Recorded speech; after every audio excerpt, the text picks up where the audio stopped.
हम लोग श्रीमद् भागवतम के तीसरे स्कंद के 21वें अध्याय के 31वें श्लोक को पढ़ेंगे। 30 में हमने ये पढ़ा था। भगवान कर्दम ऋषि को बोल रहे हैं, त्वं च सम्यगनुष्ठाय निदेशं म उषत्तमः मयि तीर्थीकृता शेष क्रियार्थो मां प्रपश्यसे।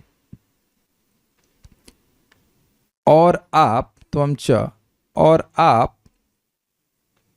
सम्यक अनुष्ठाया, सम्यक रूप से अनुष्ठान करके करेंगे क्या? मैं निदेशम, मेरे आदेश को, मेरी आज्ञा का सम्यक रूप से अनुष्ठान करेंगे और इस कारण से उषत्तमः, शुद्ध सत्व वाले हो जाएंगे।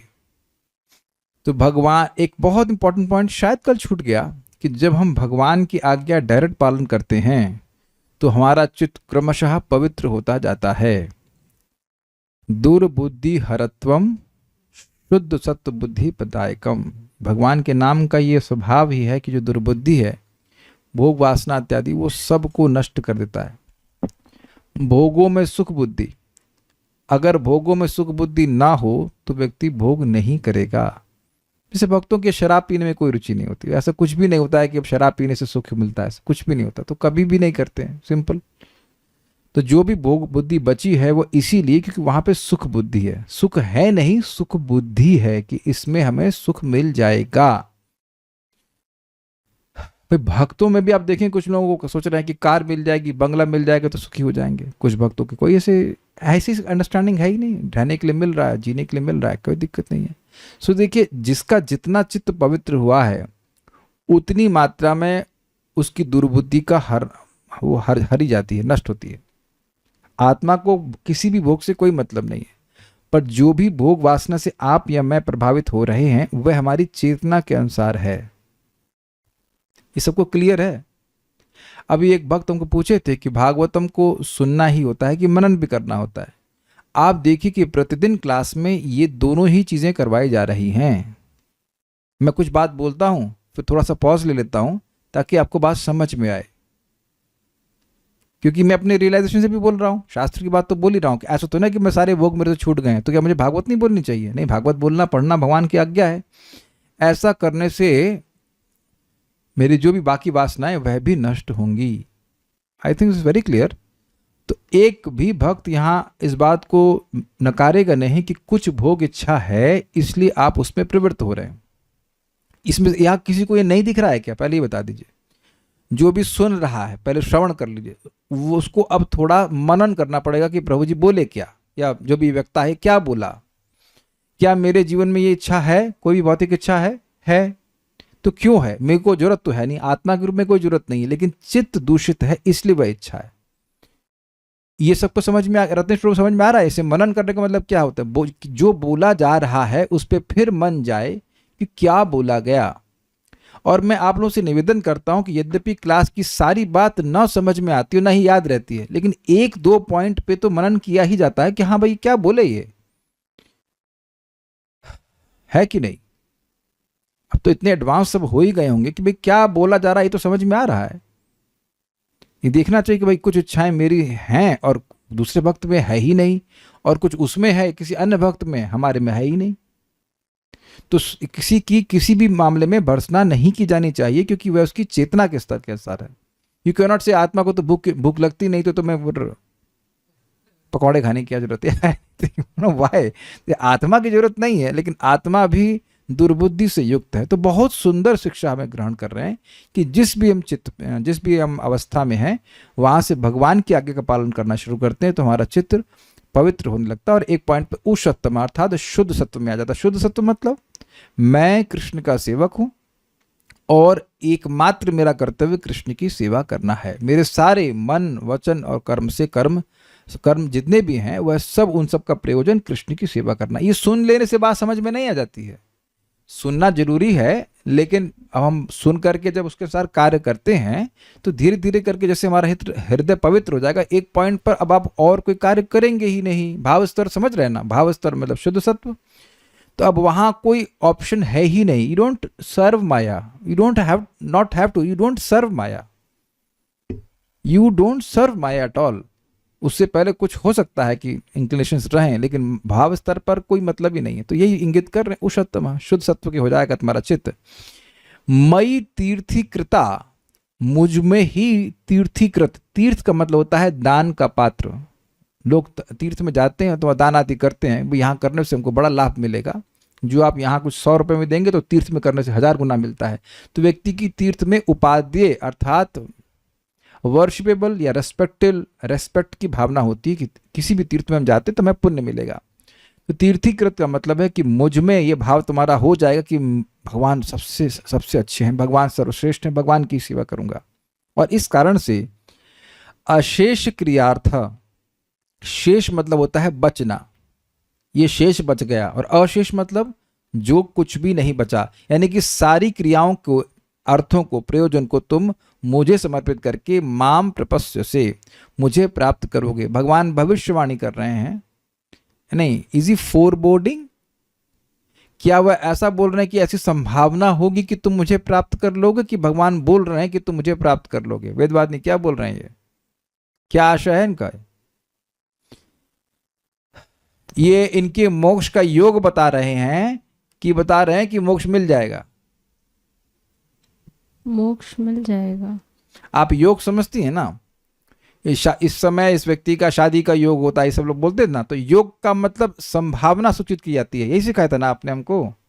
ऐसा नहीं है कि किसी के चार्ट में लिखा है कि 21 साल में 22 साल में शादी हो जाएगी तो वो हो ही जाएगी। आप ही बोल रहे थे ना ये बात की संभावना है, लेकिन क्या यहाँ भगवान संभावना बोल रहे हैं? तो अब एकदम श्लोक याद कर लीजिए, किसी को अगर डाउट हो, 3, 21, 30। तो कभी कभी लोग पूछते हैं कि क्या भगवान जानते हैं कि हम भगवान के धाम कब जाएंगे? कभी मन में आया है, किसी के मन में आया है संशय? हाँ जी, तो ये देख लीजिए कि भगवान जानते हैं कि नहीं जानते।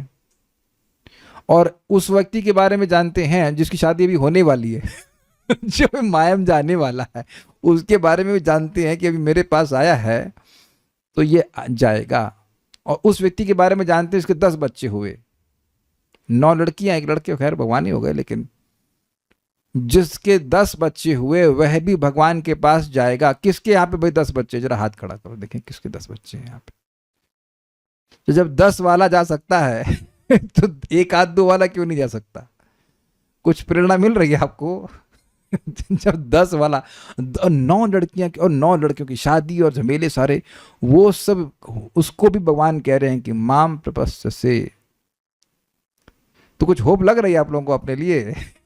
हमारे तो 1 आध 2, मतलब आप सोचोगे 1 आध 2 ही हैं, जो भी है। वेरी इंटरेस्टिंग, माम प्रपस्य से। तो किसको लग रहा है कि भगवान नहीं जानते कि आप उनके पास जाएंगे? उम्मीद है कि एक पॉइंट तो क्लियर हो गया होगा कि भगवान जानते हैं कि कौन व्यक्ति कब आएगा, इसलिए आपको जाने नहीं देते। Despite whatever mistakes we make, he does not leave you, because वो जानते हैं तो खेल है। भगवान चाहे एक क्षण में आपको ले आए, भगवान चाहेंगे तो एक नाम बोला, काम खत्म हुआ, वैकुंठ से विमान भेज देंगे, ले आएंगे। ये जस्ट वो थोड़ा वेट करते हैं, थोड़ा उत्कंठा जागृत करने के लिए, भक्त थोड़ा प्रीचिंग कर रहे हैं, ये सब चलता है। अन्यथा उनको किसी को वेट करने की जरूरत नहीं है, वो एक नाम बोला, अरे खत्म, ले जाएंगे। But normally he does not do like this, gradual प्रगति होती है, लेकिन जाने नहीं देते हैं। समझ में आ रहा है? ऐश्वर्य लीला माता जी, समझ में आ रहा है काहे नहीं जाने दे रहे भगवान भक्ति से? क्योंकि वो जान गए हैं कि, जानते हैं कि आप उनके पास पहुंचेंगे। आपको पता है ये बात ऐश्वर्य लीला माता जी? Do you know this? आपको पता है कि भगवान को पता है कि आप कब जाएंगी? तो अब सब लोगों को पता चल गया ना कि आप सब लोग भगवान के पास जाएंगे। साइंटिस्ट रूप पता चल गया आपको? सुंदरा माता जी, मालूम चल गया कि भगवान के पास जाएंगी? हाँ, लगी रही भक्ति में एकदम स्पष्ट। और ये कहेंगे ये सब बातें इतना क्यों एम्फसाइज कर रहे हैं? भाई ट्रेन में बैठे हैं, कभी कभी लगता है कि पता नहीं ट्रेन पहुंचेगी कि नहीं पहुंचेगी, लेकिन अगर आपको ये मालूम चल जाए कि ट्रेन पहुंचेगी जरूर, तब आप निश्चिंत होकर उसमें बैठे रहते हैं, है कि नहीं? थोड़ा देर सवेर हो जाए कोई बात नहीं, लेकिन पहुंच जरूर जाएंगे। तो हमको इस पे कुछ ये बोलना था। अब आगे की बात सुनिए। बहुत बढ़िया श्लोक है। यहां पर भगवान कह रहे हैं कि तुमको क्या क्या रियलाइजेशंस मिलेंगे। इतना अमेजिंग है कि अभी यह सकाम है, लेकिन रियलाइजेशन परमहंस वाले तुम्हें क्या मिलेंगे, ये सब भगवान देख लिए। यानी कि ये सारे रियलाइजेशन हर एक भक्त को प्राप्त होगा भक्ति के क्रमिक विकास के द्वारा. What one person experiences will be experienced by everyone who follows the procedure. वैद्य के पास जाते हैं, मैं एग्जाम्पल आपको देता हूँ. जैसे कुछ भक्तों ने मिलेट खाना शुरू किया, तो मैंने लोगों से पूछा कि क्या आप लोगों को भी मिलेट खाने के बाद पेट भारी लगता? कहते ना. एक भी व्यक्ति से जिसको मैं जानता हूँ जिसने भी मिलेट खाया, उसने ये अनुभव किया कि ना, हमें तो पेट भारी नहीं लगता है, बल्कि पेट भर के भी खा लेते हैं फिर भी भारी नहीं लगता है. तो आप देखिए कि वस्तु शक्ति का प्रभाव होता है. जो व्यक्ति उस प्रोसीजर में संलग्न होता है उसको वैसे रियलाइजेशन मिलते हैं. हमारे भी एक आध दो लोग, सब लोग वैद्य से दवा ले रहे हैं, आपको लाभ मिल रहा है? हाँ हाँ मिल रहा है. तो आप समझ रहे, जब सब लोग एक ठीक प्रोसीजर में जा रहे हैं, इवेंचुअली सब लोग स्वस्थ हो जाएंगे.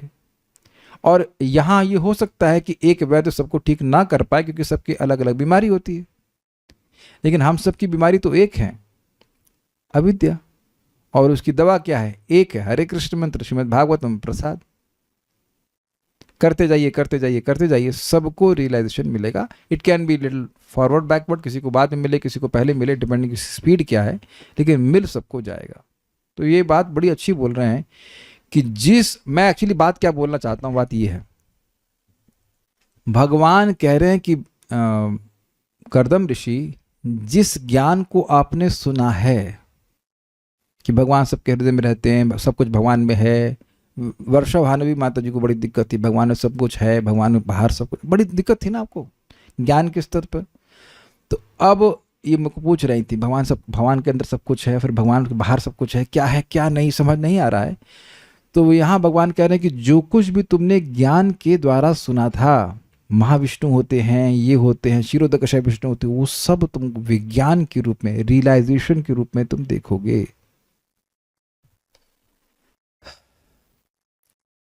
It's very nice. तो मेरे पीछे बोलिए. आज पूरा तो हम श्लोक नहीं कर पाएंगे, लेकिन जितना कर पाएंगे करेंगे, काफी लंबा है. मेरे पीछे बोलिए.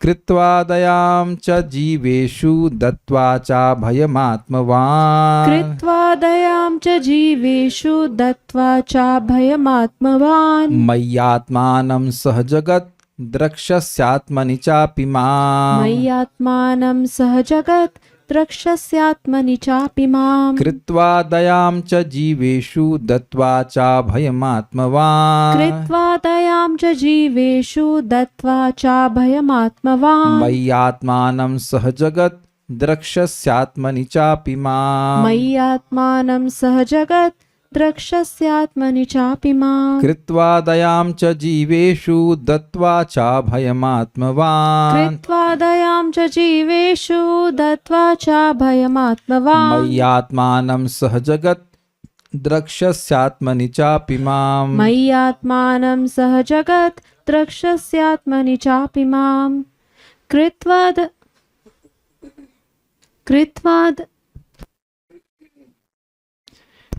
कृत्वा दयां च जीवेषु दत्वा च भयमात्मवान्. कृत्वा दयां च जीवेषु दत्वा च भयमात्मवान्. मय्यात्मानं सह जगत् द्रक्ष्यस्यात्मनि चापि माम्. मय्यात्मानं सह जगत् द्रक्ष्यस्यात्मनि चापि माम्.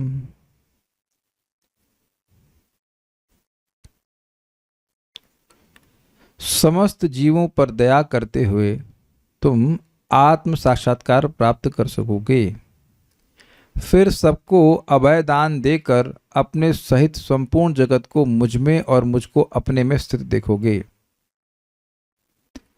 च तथा आप जीवेषु जीवों पर दयाम यानी दया कृत्वा करके आत्मवान आत्मा का ज्ञान प्राप्त करके. इसको प्रभुपाद यहाँ पे समझाए हैं कैसे करके.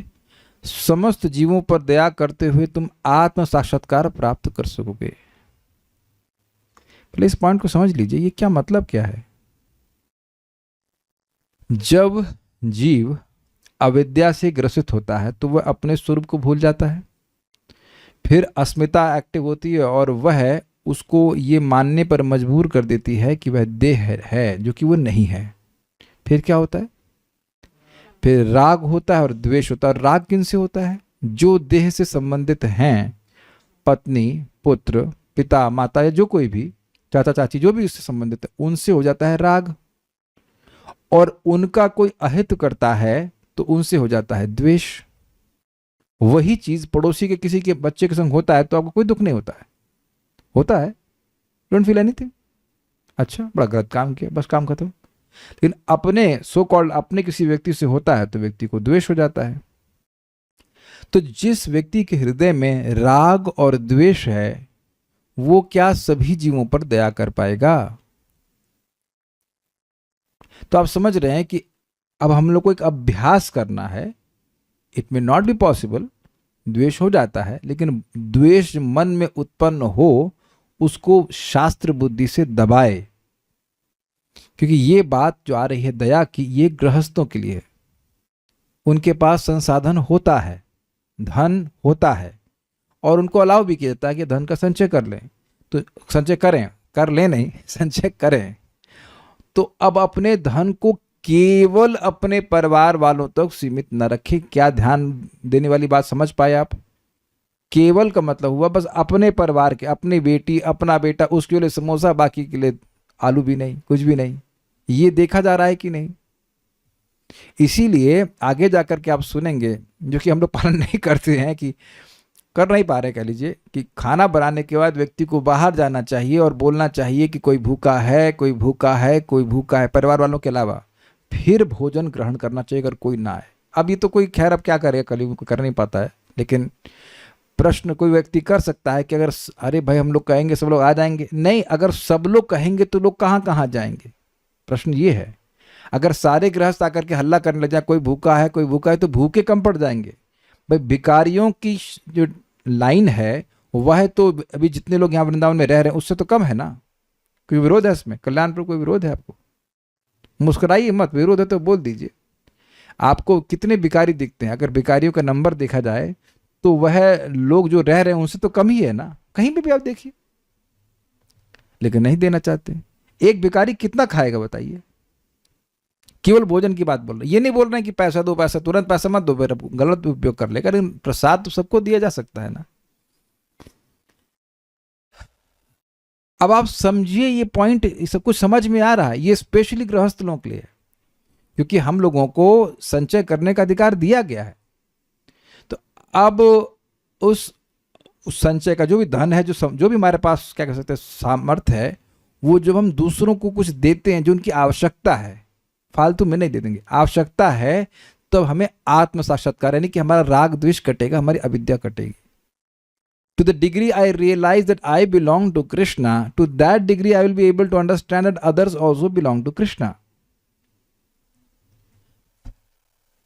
अब मैं समझने का प्रयास कीजिए, मैं कैसे अप्लाई करता हूं। मेरा मन भले ही ना करे किसी को कुछ देने का, ऐसा नहीं कि हमेशा देने का मन करता है, लेकिन मैं बुद्धि के द्वारा उस वृत्ति को दबाने का प्रयास करता हूं कि नहीं, मुझे देना चाहिए, वो सही चीज उसके मतलब उसके लाभ के लिए होगा, तब मैं उसको जरूर देने का प्रयास करता हूं। अब इसलिए कोई बहुत धन्ना सेठ नहीं है, लेकिन ये मेरा कर्तव्य है। जैसे जब करने का मन नहीं भी करता तब भी करते हैं कि नहीं, कि जब मन करता तभी जब करते हैं। कुछ समझ रहे हैं ना बात? इसमें यहां पे बात आ रही तो मैं एक और मजेदार बात बोले, हमको बड़ी अच्छी लगी। जो धन आपने उपयोग किया है और जो धन आपने दान दिया, बस वो आपका है, बाकी है नहीं आपका। कोई कहे कि मेरे पास 5 करोड़ रुपए ना, तेरे 5 करोड़ रुपए है ही नहीं, तुम यूज ही नहीं कर पाए। Is it not? और आप विचार करें, यहां उपस्थित जितने भी भक्त हैं कितना खा सकते हैं। मैं तो सुबह खाया हूं, अभी तक भूख ही नहीं लगी। It's amazing. In case you want to diet, you can switch over to millets. अच्छे से खा लिया सुबह, अभी तक ऐसा कोई तपस्या नहीं कर रहा हूं, भूख ही नहीं लगी। तो मैं पैसे पे कहां खर्चा करूं बताइए? पैसे खाने पे कहां खर्चा करूं? पैसे पे नहीं, सॉरी, खाने पे। How much you can eat बताइए, how much you can eat? ये बड़ी इंटरेस्टिंग बात है। आप समझ पा रहे हैं? मैं कुछ समझा पा रहा हूं कि मैं क्या बोल रहा हूं? जिस व्यक्ति का आत्म साक्षात्कार नहीं है, बस वो मेरी पत्नी, मेरे बच्चे, मेरा मेरा करता रहेगा, यही ना राग द्वेष है।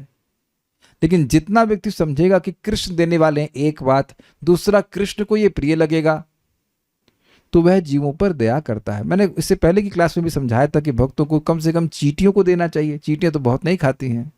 कुछ लोग शुरू किए, please raise hands if you started that. मैं बोलूँगा स्टार्टेड मीन्स क्योंकि हमने तो ढेर बना दिया तब से वो खा ही रही है। एक बार दीजिए, रोज देने की जरूरत ही नहीं पड़ती है। एक बार दे दीजिए, वो लगी रहती है, वो खाती रहती है। गिव देम प्रसादम। ओके, एक आध दो लोगों ने किया है, नहीं किया तो स्टार्ट कीजिए। वह चींटी भी भगवान को अत्यंत प्रिय है। ये बात समझिए, ये बात समझिए। ये बात अभी आगे के श्लोकों में, इसी श्लोक के आगे वाले पार्ट में आएगी। वो चींटी भी, वो चिड़िया भी, और ये वो छिपकली, सभी कुछ भगवान को प्रिय है।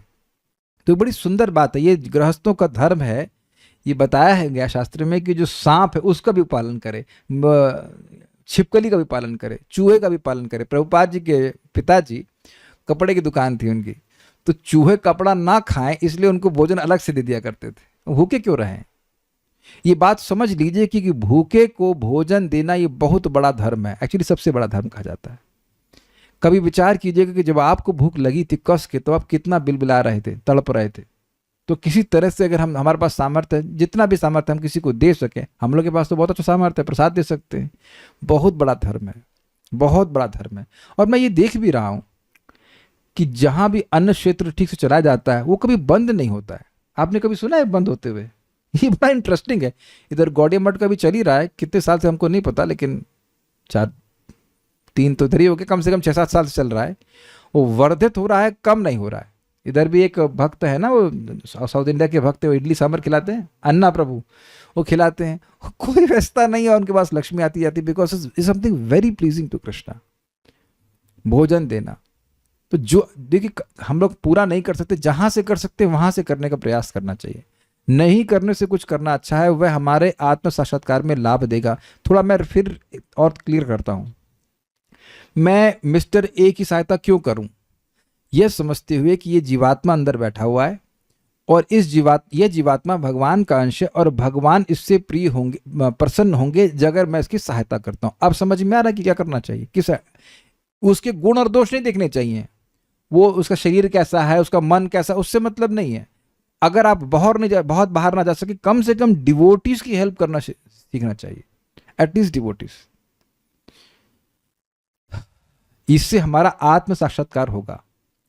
और आप यह भी देखेंगे कि स्पेशली गृहस्थी में अपने बच्चों की जरूरत न भी हो तो भी नए नए कपड़े लाकर देते हैं, है कि नहीं? या अपनी भी जरूरत ना हो तो भी नए नए कपड़े लाके रखते हैं। तो कम से कम अपनी इच्छाओं को थोड़ा सा दबा दे भाई। मतलब ऐसे 50 सूट हैं तो 25 पे लाके रखते और वो बाकी 25 दे दे किसी को। हम ये यहाँ पे हाथ नहीं खड़ा करवाएंगे कि इसके पास 25 सूट है, लेकिन 25 सूट की जरूरत होती नहीं। 25 सूट नहीं समझ रहे हैं आप? सलवार सूट, मतलब सलवार सूट साड़ी तो नहीं है तो ठीक, अच्छी बात है। You will feel happy. Just like constipation होने से किसी को अच्छा नहीं लगता, उसी तरह से एकत्रित करते रहने से, अत्याहार करते रहने से अच्छा नहीं लगता है।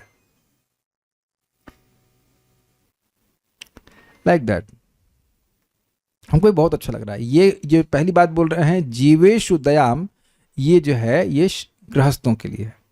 तो यानी कह रहे हैं कि आप गृहस्थ आश्रम में सभी जीवों पर दया करके आत्ममान होंगे, अर्थात आत्म साक्षात्कार को प्राप्त करेंगे। एक बात आगे फिर क्या कहते हैं, अभयम दत्वा, और अभय देकर। अब यहां पे चक्रवर्ती पाद कहते हैं अभय देकर मतलब आप संन्यास ग्रहण करके लोगों को ज्ञान प्रदान करके अभय प्रदान करेंगे। ये समझ में आ रहा है आप लोगों को? दया कब कर रहे हैं? गृहस्थ आश्रम में दया कर रहे हैं, भोजन दे करके और भी दान आदि करके। और अभय दे रहे हैं संन्यास लेकर के। संन्यास लेकर के वह लोगों को ज्ञान देंगे। ये भगवान कह रहे हैं कि आपका संन्यास भी होगा, आप संन्यास लेकर के लोगों को ज्ञान दे करके आप उनको अभय प्रदान करेंगे। देखिए, एक पॉइंट आप सब समझते हैं कि कोई व्यक्ति किसी बीमारी से ग्रसित है तो बेचारा बड़ा एंजाइटी में होता है, क्या इलाज होगा। अब मृत्यु से तो सभी को भय लगता ही इस जगत में, मृत्यु की बीमारी तो है ही ना।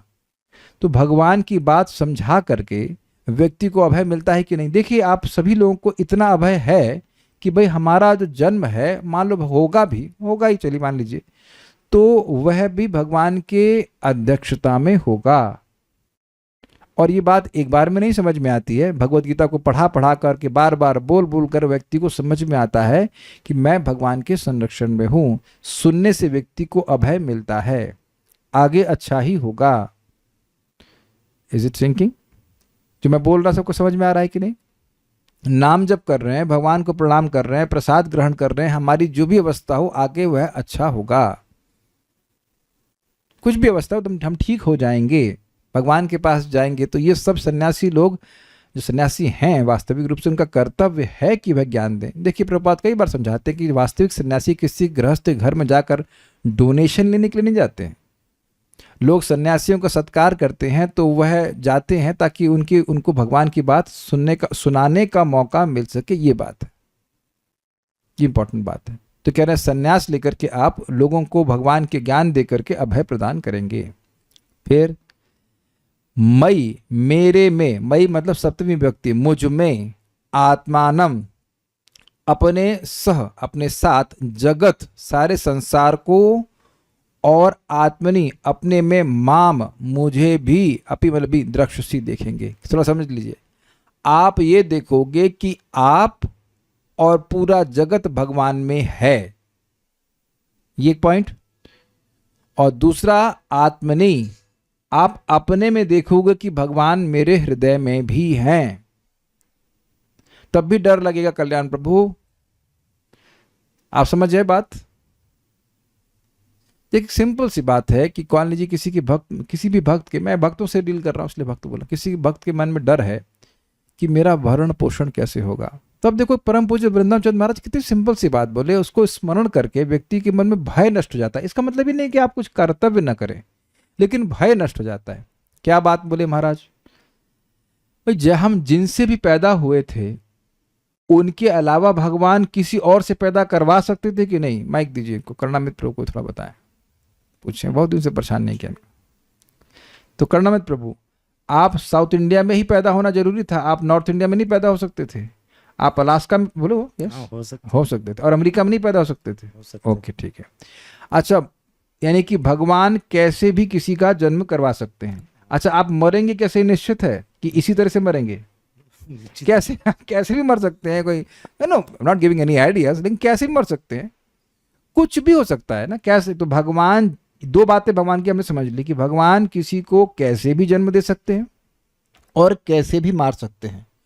तो जैसे भगवान किसी को कैसे भी जन्म दे सकते हैं और कैसे भी मार सकते हैं, तो भगवान कैसे न कैसे किसी न किसी के द्वारा आपका पालन भी करा लेंगे। तो जैसे आप जन्म की चिंता नहीं करते कि जन्म कहाँ से होगा, वही बात नहीं, आपको चिंता है कि अगले जन्म कैसे होगा, भगवान कराएंगे ना, आराम से चीला खा रही है कोई टेंशन नहीं। भगवान, आप बताओ कि क्या आप लोग के पास कंट्रोल है? कुछ नहीं, भगवान जन्म दे देंगे, कोई दिक्कत नहीं है। और मरने की कोई टेंशन है, कैसे मरूंगी, वो भी नहीं भगवान किसी न किसी तरह से मरवा ही देंगे। तो जब दोनों जगह भगवान एकदम स्वतंत्र रूप से कर रहे हैं तो पालन करने में इनको टेंशन है? पालन का रिस्पॉन्सिबिलिटी तो लिए खुद से है ना। और चिंता करने से आपका पालन हो जाएगा क्या? क्या चिंता आंटी पालन करती हैं आपका? अरे चिंता करो वैसा होगा वैसा और मान लो कुछ होना ही नहीं था, तब एक भक्त, हम उनका बहुत प्रशंसा करेंगे कि वो धाम में आए, कहे कि देखो भाई, हमको चाहे डब्बे बनाने पड़े, वो क्या कहते हैं उसके, मिठाई के डब्बे, उससे हमारा किराया निकल जाएगा, लेकिन हम रहेंगे ब्रज में। और ना डब्बे बनाने पड़े ना कुछ, वहाँ फ्री में व्यवस्था होगी रहने। वहाँ कहेंगे तू डब्बा मत बना, तू जब कर। Radha Rani so merciful. So what I am trying to see कि प्रैक्टिकल देख रहे हैं, किसी के भी हृदय में भगवान सौहार्द जगा करके पालन करवा लेंगे। सौहार्द मतलब ये मतलब अफेक्शन। अरे हमारे माँ बाप में भी अफेक्शन दिए तब ना हमको पाले, नहीं तो फेंक देते नाले में। You think that they are independent, they are not independent, they are not independent। एकदम हम ऐसी बढ़िया, हमको महाराज से बात लगी कि टेंशन छोड़ दी, टेंशन से कुछ नहीं होता है, कुछ भी नहीं होता है, आपकी टेंशन से कुछ नहीं होता, जो करना है वो करो, लेकिन टेंशन से कुछ भी नहीं होता। तो हम खैर बात कर रहे थे वापस कि व्यक्ति ये कह रहे हैं कि आप देख पाओगे कि संपूर्ण जगत आपके साथ भगवान में ही है, भगवान सबका पालन कर रहे हैं। You are with in Krishna. और that's a very wonderful thing, because ये एक सन्यासी का स्पेशल गुण है। इसे कहते हैं अभयम। भगवान ने गीता में कहा अभयम सत्व संशुद्धि। व्यक्ति जब ये देखता है कि मैं भगवान के संरक्षण में हूं, तो उसे कहीं पे भी जाऊं भगवान के संरक्षण में हूं, तो भय नहीं होता। देखिए बात तो ये सत्य है, लेकिन अशुद्ध हृदय से बात समझ में नहीं आती। बात समझ में नहीं आती है, अशुद्ध हृदय से बात समझ में नहीं आती। इसीलिए जब चित्त पवित्र होगा, जैसे कि भगवान ने पिछले श्लोक में कहा उषत्तमः, मेरी बात मान करके तुम्हारा हृदय पवित्र होता चला जाएगा, तो फिर एक दिन व्यक्ति को ये अनुभव होगा कि मैं जहां भी जा रहा हूं मैं भगवान के संरक्षण में हूं। प्रभात एग्जाम्पल है, कोई वृद्ध व्यक्ति वृंदावन छोड़ करके अमेरिका जाएगा 40 रुपये लेकर के। वृद्ध आदमी आप कभी घर गई है 40 रुपये लेकर? केवल मैं अपनी बात भी करूंगा, कहीं पे भी जाएंगे 40 रुपये तो आजकल ऑटो वाला भी नहीं मानेंगे। Is it not? यहां से हम वृंदावन से नोएडा नहीं जाएंगे 40 रुपये लेके। क्यों कल्याणपुर जाएंगे आप? अरे कैसे जाएंगे, क्या होगा, प्रभुपाद चले गए। तो ये बात कह रहे हैं। तो दो आपको सबको याद हो पा रहा है रियलाइजेशन? एक कि आप अपने साथ संपूर्ण जगत को मुझ में देखोगे, भगवान एक बात बोले। दूसरा, आप मुझे अपने आप में देखोगे। क्या देखेंगे बताइए करना में, क्या क्या चीज देखेंगे? सब कुछ। माइक पे बोलिए। सब कुछ देख सकते हैं। सब कुछ क्या देख सकते हैं? नहीं समझ में आया? तेलुगु में बताओ। समझ में आया तो तेलुगु में बताओ, हम भी समझ लेंगे। भगवान को अभी जो भी भक्ति कर रहे हैं उसके बाद हम सब दिख जाएगा। क्या दिख जाएगा?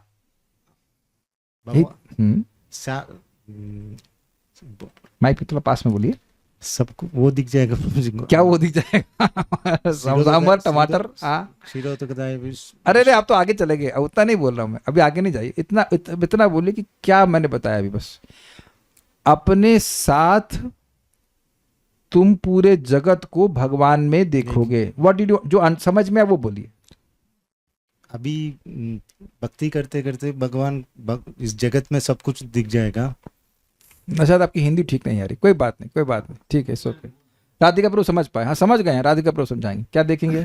प्रभु जी ये बोल रहे हैं भगवान की सभी जीवों में मुझे ही देखोगे, भगवान का ही रूप देखोगे। ओ ठीक है, लेकिन वो नहीं बोल रहे, कह रहे हैं कि अपने साथ सभी वस्तुओं को, ना सिर्फ जीवों को, सभी वस्तुओं को मुझ में देखोगे।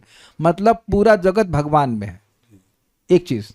और फिर कह रहे हैं कि अपने हृदय में तुम मुझको देखोगे। ठीक है, ये बात है। बोलिए माइक बोलिए। इसी तरह रामायण में बोला गया है, सिया राम मैं सब जग जानी, करऊं प्रणाम जोरी जुग पानी। yes. फिर आगे भी बोल रहे हैं, महाराज जी कोट करते हैं, जड़ चेतन जग जीव मया सकल राममय जान। सभी में राम को देखो, भगवान को देखो। यस, कि सभी में भगवान अवस्थित हैं। और ये बहुत उच्च अधिकारी के जो उच्च अधिकारी बोलते नहीं, उच्च अधिकारी नहीं, उत्तम अधिकारी बोलते हैं, उसकी दृष्टि होती है। स्थावर जंगम देखे न देखे तार मूर्ति, सर्वत्र होए तार इष्ट देव स्फूर्ति। तो आप समझ रहे हैं कि यहाँ स्पष्ट भगवान कह रहे हैं कि आप उत्तम अधिकारी महाभागवत बन जाओगे। अब देखिए कुछ लोगों ने बातें चेंज करी। You will see Krishna's hand in everything. ये हैंड लिखा है यहाँ पे, इसीलिए देखिए आप सही बोलेंगे तो लोग गलत समझेंगे। तो देवी आप ये बताइए कि क्या यहाँ पे हैंड लिखा हुआ है? हैंड कहाँ लिखा हुआ है? जैसे एक सिंपल सी बात देखो, आप यहाँ 1 2 3 4 5 6 भक्त बैठे हैं, मतलब जो लोग बैठे हुए हैं सब यहाँ पे 7, सॉरी सुंदरा माता जी छूट गई। तो 7 लोग कहाँ बैठे हैं? हाउस नंबर 630, चैतन्य विहार फेज 2 सेक्टर 4। सब आप करुणा मित्र देख रहे हैं कि हम सब लोग यहाँ बैठे हैं कि आप ही बैठे हैं? Very good. तो अब आप केवल इस हैंड नहीं देख रहे हैं, आप सबको यहाँ बैठा हुआ देख रहे हैं। अपने साथ देख रहे हैं कि नहीं? कल्याण प्रभु, मैं आपके साथ ही यहां बैठा हूं कि मैं कहीं और बैठा हूं? साथ में बैठे हैं। तो आप ये देख रहे हैं कि आप इस रूम में बैठे हैं और मैं भी आपके साथ बैठा हूं, बाहर नहीं हूं। No one is out of the fold of this room. कोई भी व्यक्ति इस घर के आश्रय से बाहर नहीं है। सभी कोई इस घर के आश्रय में है। ऐसे ही मैं कह रहे हैं कि तुमको रियलाइजेशन होगा कि तुम भी और पूरा जगत मुझ में ही है, मुझसे बाहर नहीं है। समझ में आ गया ना बात? मैं जानबूझ करके होल्ड करके समझा रहा था कि हैंड वाली बात बाहर नहीं है, हैंड की बात नहीं हो रही है, सब कुछ भगवान में ही है। क्योंकि हम लोग अभी क्या सोच रहे हैं कि भगवान कहीं मिलेंगे, अरे तुम भगवान में ही हो। अब मैं आंखें बंद कर लूं तो अब ना मैं मान लीजिए सिंपल बात है, मैं आंखें बंद कर लूं तो क्या हाँ मुझे कोई अनुभूति होगी कि मैं कहाँ हूं? फिर से रिपीट कर रहा हूं, मान लीजिए कोई व्यक्ति को एक थॉट प्रोसेसर है, मान लीजिए किसी व्यक्ति को सर पे कपड़ा पहना करके आंख बंद करके, क्या कहते हैं उसको इंग्लिश में, ब्लाइंड फोल्डेड करके किसी स्थान पे लाया जाए और वैसे ही वहां पे है, और अन्य लोग भी मान लो हैं वहां पे लेकिन उसकी आवाज उनको नहीं आ रही, तो क्या उसको मालूम चलेगा कि वो कहाँ है और वो किनके साथ वो वहां कहाँ पे है? ये भी नहीं पता चलेगा। तो अभी अविद्या से ग्रसित होने के कारण हम लोग सोच रहे हैं कि हम लोग भौतिक जगत में हैं, लेकिन वस्तुतः भगवान से बाहर कुछ है ही नहीं। कुछ समझ पा रहे हैं? तो कह रहे हैं कि आपको ये बोध हो जाएगा कि आप भगवान में ही हैं। What an assurance, you know.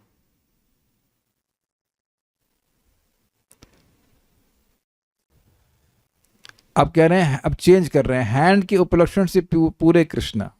अरे भाई देखो, अगर कुछ गलत बोलो तो उसको स्वीकार कर लो, उसको चेंज चूंज मत कीजिए।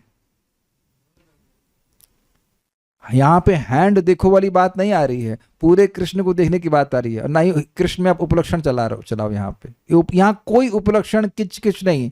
आप यहां सीख रहे हैं, स्वीकार कर लीजिए कि गलत समझे और सही समझ लीजिए। अभी उसको डिफेंड मत कीजिए। Don't bring your ego here.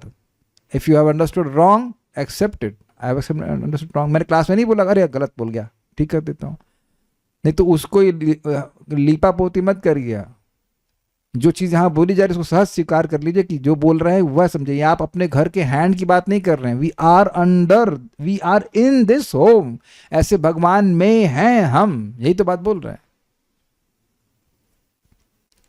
ठीक है, देखिए मैं आपको नहीं डांट रहा हूं, बट फिलोसफिकल पॉइंट अगर कुछ जरा सा भी होगा तो उसमें हम बिल्कुल टॉलरेंस नहीं है, zero tolerance on that point. कुछ भी चेंज नहीं करना। क्या अर्थ है? अपने साथ पूरे विश्व को मुझ में ही देखोगे और अपने में मुझको देखोगे। ये सिद्धांत समझ में आ गया? डिटेल्स हम आगे जाकर के देखेंगे, आज कितना देख पाते हैं हम देखते हैं। कृत्वा, अब एक और मजेदार बात है कि ये सारे रियलाइजेशंस का प्राइस भगवान बता रहे हैं कि नहीं बता रहे हैं? कृत्वा दयाम च जीवेषु, जब तुम गृहस्थ आश्रम में रहोगे तो सभी जीवों पे दया करोगे। और दत्वा चाभयमात्मवान, और जब तुम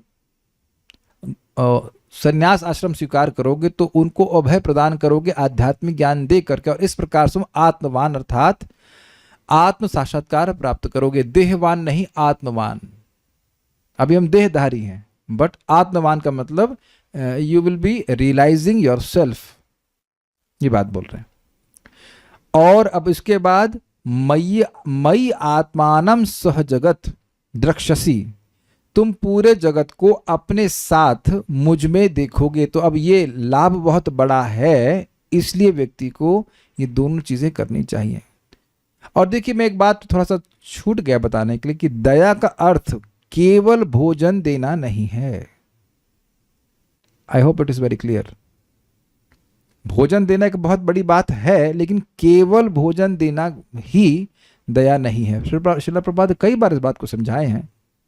दया का मतलब है जीव के संबंध को भगवान से उससे समझाना, क्योंकि वह जीव इस जगत में दुख इसीलिए भोग रहा है क्योंकि वह भगवान से विद्रोह करके चल रहा है। मैं इस बात को समझाने का प्रयास कर रहा हूं। जैसे ही कोई व्यक्ति, हाँ मैं एग्जाम्पल देता हूं। आज मैं कहीं जा रहा था सुबह, तो मैं रॉन्ग साइड पे जा रहा था। तो अब रॉन्ग साइड में उल्टा चलते हैं ना, उल्टा जाते हैं, तो सामने से पुलिस वाला आया। यद्यपि पुलिस वाला मुझे नहीं दिख रहा था, लेकिन मेरे हृदय में दुख हो रहा था कहीं ये पकड़ कर चालान न मार दे। आप समझे ना बात? क्योंकि मैं गलती में हूं तो इसलिए संभावना है कि पुलिस पकड़ेगी। अन्यथा हम जब सही साइड से जाते हैं तो कोई डर नहीं, पुलिस वाला खड़ा रहता है। हमको डर लगता है पुलिस वालों से, इससे मतलब एक्सपीरियंस खराब रह चुका है, इसलिए हमको डर लगता है नियम भंग नहीं करना है। तो जैसे ही कोई व्यक्ति भोग इच्छा के लिए प्रवृत्त होता है, वो कहता है कि मैं भोगूंगा भगवान से अलग रहकर, तो अब पूरी मटेरियल एनर्जी उसके अगेंस्ट चलने लगती है, इसको दुख देना है। ये बात लोगों को नहीं पता है। वो एक के बाद एक नए नए प्लान बना रहे हैं जिससे वो अपनी इंद्रिय तृप्ति करेंगे, बट उस प्लान को कैसे ध्वस्त करना है वो सारे अस्त्र माया के पास हैं। मैं समझा पा रहा हूं मैं क्या कह रहा हूं? कृष्ण भूलिया जीव नहीं, हाँ, कृष्ण भूलिया जीव अनादिर बहिर्मुख, अतएव माया दे तार संसार दुख। जीव भगवान से बहिर्मुख है, भगवान की सेवा नहीं करना चाहता है, इसी वजह से माया उसको संसार के दुख दे रही है। क्लियर है? तो दया का मतलब है केवल भोजन देने की बात नहीं है। दया का मतलब है कि किसी तरह प्रेम से ही बात होती, प्रेम से लोगों को समझाया जाए कि आप भगवान की सेवा करना शुरू कीजिए, एटलीस्ट शुरू कीजिए, कुछ तो भगवान की सेवा कीजिए, एकदम बहिर्मुख मत रहिए। ये सबसे बड़ी दया है। और एक बार एक भी जीव को आपने कन्विंस किया, ये बहुत बड़ा दया का कार्य है। क्योंकि अगर आपने मान लीजिए किसी को सिखा दिया कि भगवान को भोग कैसे लगाते हैं, तो भोग तो वो लगा ही लेगा। I hope it is very clear. आप अन्न का बांटी, अच्छी बात है, कितने लोग अन्न बांट पाएंगे बताइए? यहां से मैं बैठा बैठा बंगाल में भी बांट पाऊंगा? नहीं। तो ज्ञान देने से जो भी भोजन उसके पास है, जो भी है, वह भगवान को अर्पण करके प्रसाद ग्रहण कर सकता है। सबसे इंपॉर्टेंट जो दया का पक्ष है वो ज्ञान देना है। इस बात को भगवान ने गीता में स्पष्ट कहा है कि जो इस भगवद गीता के ज्ञान को दूसरों को देता है वो मुझे सबसे अधिक प्रिय है। सब लोग जानते हैं इसको, 18वां अध्याय में भगवान उस बात को बोल रहे हैं। और वह पराभक्ति को प्राप्त करके मेरे पास आएगा, उसमें स्पष्ट भगवान ने बोला। तो यह भी जरूरी है, केवल अन्न की बात नहीं है, अन्न तो देना ही चाहिए, प्रसाद तो देना ही चाहिए, लेकिन साथ साथ भगवान के बारे में बताना भी चाहिए। पुस्तक देनी चाहिए या कुछ स्वयं से बता सके तो बताना चाहिए। तो ये दो चीजें सबको याद हो पा रही हैं, जीवों पे दया करना और दूसरा है अभय प्रदान करना। तो एटलीस्ट हमारे लिए प्रैक्टिकल, हम तो दोनों चीज़ों को मिला के ही देख रहे हैं कि अगर लोगों को, जीवों को, सभी जितने लोग हमसे प्रभावित हो सके, उनको भगवान की बात बताई जाए तो वो अभय को प्राप्त होंगे। और यही दया भी है। एक और बात भी है ना, व्यक्ति को भय कब महसूस होता है? जब वो ये महसूस करता है कि मेरा कोई संरक्षक नहीं है। Do you agree with this? है कि नहीं? है ना? तभी ना डर लगता है। तो जब हम जीवों को धीरे धीरे बताते हैं, समझाते हैं कि आपके रक्षक भगवान हैं, जो कि हैं, तो वो सबसे बड़ी दया है। उनका भय हमेशा हमेशा के लिए समाप्त हो जाएगा। महाराज इस बात को समझा रहे थे, पूरा ठीक से याद नहीं आ रहा, एक शब्द महाराज बोल रहे थे, अनाथ। व्यक्ति अपने आप को इस जगत में अनाथ की तरह महसूस करता है। He is always seeking some shelter, some master. और जितने भी वह मास्टर स्वीकार किया, प्राय सभी उसका संशोषण करने वाले हैं। तो यहाँ पे जीवों को सिखाना होता है कि देखो, आप कृष्ण की सेवा करो, वह कभी आपका शोषण नहीं करेंगे। जितना आप सोच रहे हो उससे भी अधिक वो दयालु हैं, कृपालु हैं। क्या भागवत में आप ये बार बार नहीं सुन रहे हैं? और इससे एनकरेजमेंट मिलता है कि हम भगवान की सेवा करें। I hope it is very clear. तो देखते हैं, 10 मिनट हो गया, हम आज यहाँ रुक जाते हैं। कल फिर आराम से इसको और आगे चर्चा करेंगे। तो उम्मीद है कि आप बात समझ पाए होंगे। यहाँ पे भगवान स्पष्ट कह रहे हैं कि सभी जीवों पर दया करके और उन सभी को अभय प्रदान करके तुम देखोगे कि सारा जगत मुझ में ही है, तुम्हारे साथ, तुम बाहर नहीं हो, और अपने में भी तुम मुझको देख पाओगे। हाँ, एक बात और छूट रही है जो कि बहुत पहले हमने सुनी थी कि जब भगवान हृदय में ही है तो दिखते क्यों नहीं है?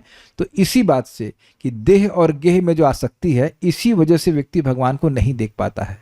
तो यहाँ आप देख रहे हैं कि इस प्रकार की आसक्ति से रहित होकर के वो सभी का कल्याण करते हुए चलेंगे तो भगवान हृदय में दिखने लग जाएंगे। इसी बात को भगवान ने कहा है, सुहृद सर्वभूतानाम। और आप देखिएगा कि जैसे जैसे भक्ति में आगे बढ़ते जाएंगे, नाम जप करेंगे, तो लोगों के कल्याण करने की भावना मन में अपने आप आ जाती है। हमारे द्वारा किसी का अकल्याण ना हो, लोगों का लाभ हो, ये उत्तरोत्तर वासना बढ़ती चली जाती है। वासना मीन्स डिजायर बढ़ती जाती है।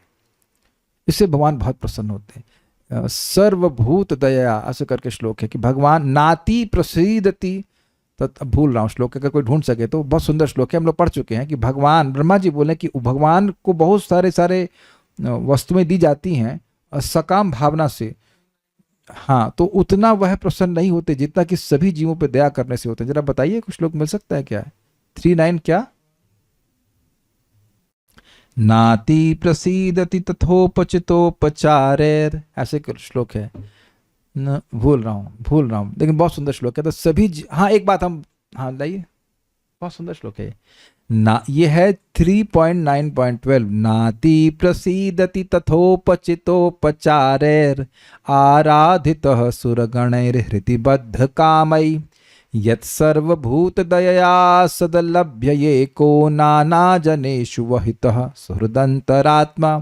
तो भगवान यहाँ पे कह रहे हैं, ब्रह्मा जी कह रहे हैं, ना अति प्रसिद्धति तथा उपचितोपचारेर, विभिन्न प्रकार के उपचारों के द्वारा भगवान उतने अधिक प्रसन्न नहीं होते हैं, यद्यपि वह देवताओं के द्वारा भी आराधित होते हैं, लेकिन उनके हृदय में कामनाएं, हृदय जो है वो कामनाओं से बद्ध है, हमको ये मिल जाए, हमको वो मिल जाए, ये भौतिक वस्तु मिल जाए, तो भगवान उससे प्रसन्न होते हैं, उतना प्रसन्न नहीं होते जितना ये तो सर्वभूत दया, जितना कि सभी जीवों पर दया करने से होते हैं।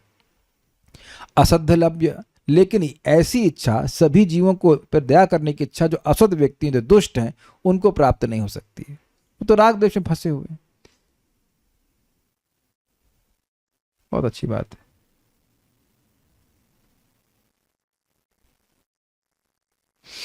तो ये एक बड़ी सुंदर बात है कि हम किसी व्यक्ति की सहायता किस लिए करें, भगवान से संबंध जोड़ करके कि भगवान इससे प्रसन्न होंगे। ये बात यहाँ पे सीखने वाली है। प्रसाद दे रहे हैं या कुछ ज्ञान दे रहे हैं तो ये समझते हो कि भगवान इससे प्रसन्न होंगे, ये जीव भगवान को प्रिय है, भगवान की एंजाइटी, किसका उद्धार कैसे होगा, किसी भी जीव का, इस एंजाइटी को रिलीव करने का प्रयास भक्त करता है। How this one person will be helped in Krishna consciousness.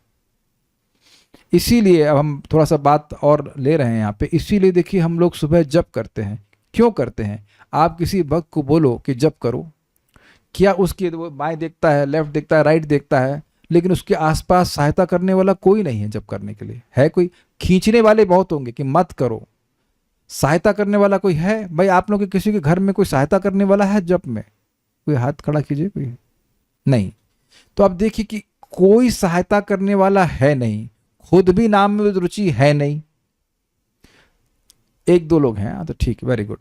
तो अब खुद नाम में रुचि है नहीं और इधर सहायता करने वाले है नहीं और टांग खींचने वाले पीछे हैं, तो वो बेचारा जप कैसे कर पाएगा नियमित रूप से? मैं इसीलिए भक्तों को बोलता हूं कि भाई हम लोग को ऐसा, हम लोग जो आयोजन कर रहे हैं, हम लोग जब में सब साथ में आते हैं, जब करते हैं, it's not only about me. जब हम देखते हैं इतने सारे भक्त जब कर रहे हैं तो व्यक्ति को उत्साह मिलता है जब करने का। किसी को उत्साह नहीं भी मिलता है तो बताइए। So it's wonderful. आपका खुद का भी जप होता है और आप जीव दया भी कर पाते हैं, लोगों को हेल्प कर पाते हैं कि भगवान का नाम उच्चारण कर सकें। This is very pleasing to Krishna. Chant Hare Krishna and spread Hare Krishna. तो जो व्यक्ति स्प्रेड हरे कृष्णा को नहीं समझ पा रहा है तो नाम को पूरी तरह से प्रसन्न नहीं कर रहा है। और आप लोगों के लिए आपको कुछ भी नहीं करना है, आपको केवल सुबह आकर के जप करना है, वीडियो ऑन करके, बस ये हो गई प्रीचिंग। यहां पे देखिए कुछ भक्तों ने वीडियो ऑन करके जब के मतलब क्लास में बैठे हैं और मान लो सब वीडियो ऑफ करते हैं, मैं भी वीडियो ऑफ कर लेता वो तो हो जाती क्लास, है ना? कितने लोगों को प्रोत्साहन मिलता। अब लोग देखते हैं ना, अच्छा ये भी आए हुए सुनने के लिए भी आए। ये होता ही है सब में। क्या कोई और भी कर रहा है? क्या कोई और भी कर रहा है? ऐसे ये समझिए, नारद पुराण में लिखा है, लोग देखा देखी में भजन करेंगे ना, अरे वो भी जब कर रहा है, वो भी कर रहा है तो मैं भी करूंगा, तो वह भी पार हो जाएगा। जैसे हम एक भक्त से कंपटीशन कर रहे हैं, केशव सखा प्रभु से, कौन माला पहले करेगा, केवल उनसे कंपटीशन। उनको सुबह माला कराने के लिए मैं उनसे व्यक्तिगत कंपटीशन कर रखा हूँ। वो प्राइज जीत जाते हैं। पहले कर रहे थे, नहीं कर पाऊंगा पूरा, अभी जीत रहे हैं मेरे से रोज। जीतने के बहाने तुम करो, माला तो करो किसी तरह से सुबह। That's the whole point. That is the test. If you are only concern about your chanting, you are not advanced. ये मेरे शब्द नहीं, प्रभुपाद जी के शब्द हैं। If you are only concern about your spiritual advancement, you are not spiritually advanced. If you're concerned with your as well as others' advancement, then you are spiritually advanced. सत सर्वभूत दया। हमको बहुत अच्छा लग रहा है क्योंकि बहुत ये कि हम आप एक भी चीज अपने रियलाइजेशन से बाहर नहीं बोल रहे हैं। मंदिर ज्वाइन किया था, गौर सुंदर प्रभु को देखता था और आप बढ़िया माला कर रहे हैं। पूरे मतलब लोग मंदिर में बैठे रहते जब करने के लिए। I was just seeing him, just one person, कि मुझे भी ऐसे जब करने का प्रयास करना है। मुझे तो बहुत नींद आती थी उस समय। जब करते समय एक आध दो लोग ही दिखते अच्छे से जब करते, बाकी लोग तो मस्ती करते हैं मोस्टली हर जगह। तो अब अगर एक इतने सारे भक्त आपको जब करते हुए दिखेंगे तो कौन व्यक्ति नया आएगा, उसको प्रेरणा नहीं मिलेगी? बताइए, कितनी बड़ी दया है, कितनी बड़ी दया है। अब आप किसी का मतामत कुछ हो सकता है, लेकिन भगवान का मत तो बिल्कुल स्पष्ट है, सभी जीवों पर दया करना।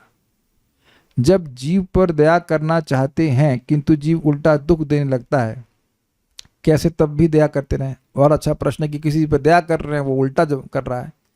अरे देखिए, हमने आपको बहुत सिंपल एक बात बोली है, आप यहाँ पे आइए, वीडियो ऑन करके जप कीजिए, कथा में आइए, वीडियो ऑन करके बैठिए, सुनिए, बस वही दया कीजिए।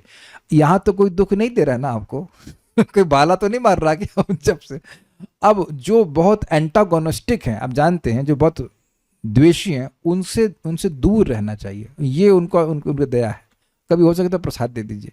लेकिन अगर कोई व्यक्ति, आपको पता है कि जो मध्यम अधिकारी है वो जो ईश्वर है, भगवान से प्रेम करता है, भक्तों से मैत्री करता है, और जो बालिश हैं, इनोसेंट, उन पे कृपा करता है, और जो द्वेषी उन पे कृपा नहीं करता है, यही उनकी कृपा है। मतलब वो भगवान के बारे में नहीं बताता है, तो कम से कम मध्यम का अभ्यास कीजिए। उत्तम काहे बनना चाहते हैं? सीधे प्रहलाद महाराज बनेंगे कि हिरण्यकश्यप को प्रीचिंग करेंगे? तो उतना ना बनिए। जो हमारा रियलाइजेशन है, there are so many people, so many devotees who are innocent, उनकी हेल्प करना चाहिए भगवान। और एक और अमेजिंग बात बताऊं आपको, जब आपके पास कोई भगवान जीव भेजेंगे, तो अगर आप उनको भक्ति के बारे में बताएंगे तो भगवान कहेंगे हाँ, अब मैं उसके पास किसी व्यक्ति को भेजता हूँ तो ये ध्यान रखता है या रखती है, तो फिर और भी भेजेंगे। प्रमाण आपके सामने है। एक व्यक्ति हमको बोले, हम पूछे आज सुबह आप जब में नहीं देखे, तो बोले मैं इतना इंपॉर्टेंट हूँ। जी हाँ, बहुत इंपॉर्टेंट है। और मेरे लिए अच्छा कह दीजिए कि मैं किसी के पीछे न लगाऊं, या कौन व्यक्ति हाथ खड़े कर उसके पीछे नहीं लगा हूं मैं। जो लोग आते हैं उनके पीछे लगते हैं, जो नहीं आते जो आते ही नहीं उनके पीछे कैसे लगेंगे, है ना? Because every devotee is important. यहाँ देख लो ना, प्रैक्टिकल भगवान के लिए भगवान प्रकट हुए हैं उस व्यक्ति के लिए जो बहू मांग रहा है, मतलब पत्नी मांग रहा है उसको बता रहे हैं कि तुमको लेके जाऊंगा, ये होगा, प्लान करना। Every living entity. मैं एक बात बोल के रुक रहा हूँ, हमको बात अच्छे से याद है। श्रीमान मुकुंद दत्त प्रभु श्रील प्रभुपाद जी के शिष्य कह रहे हैं कि every living entity is more dear to Krishna than is very life. भगवान को हर जीवात्मा अपने प्राण से भी अधिक प्रिय है। भाई अब बताइए कि हम कितना सेवा, कितना भगवान को प्रसन्न करेंगे अगर हम किसी जीव की सहायता करते हैं। उस पे भी जो भक्ति स्वीकार करना चाहते हैं, उनकी सहायता अपने सामर्थ्य से जरूर करनी चाहिए। आपके सामर्थ्य के बाहर तो आप नहीं कर सकते हो, लेकिन इतना कर, जितना आपका सामर्थ्य करना चाहिए, आपको बहुत आशीर्वाद मिलेगा। भगवान बहुत प्रसन्न होते हैं। सो कुछ समझ में आ रहा होगा। So will stop here.